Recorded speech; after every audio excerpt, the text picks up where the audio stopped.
نحمدہ و نصلی علی رسول الکریم اما بعد فاعوذ باللہ من الشیطان الرجیم بسم اللہ الرحمن الرحیم۔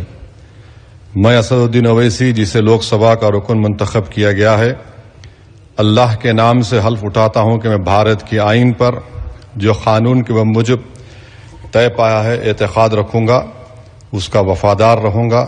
میں بھارت کے اقتدار اعلیٰ اور سالمیت کو برقرار رکھوں گا اور جس عہدے کو میں سنبھالنے والا ہوں اس کے فرائض اور وفاداری سے انجام دوں گا۔ جے بھیم، جے میم، جے تلنگانہ، جے فلسطین، تکبیر، اللہ اکبر۔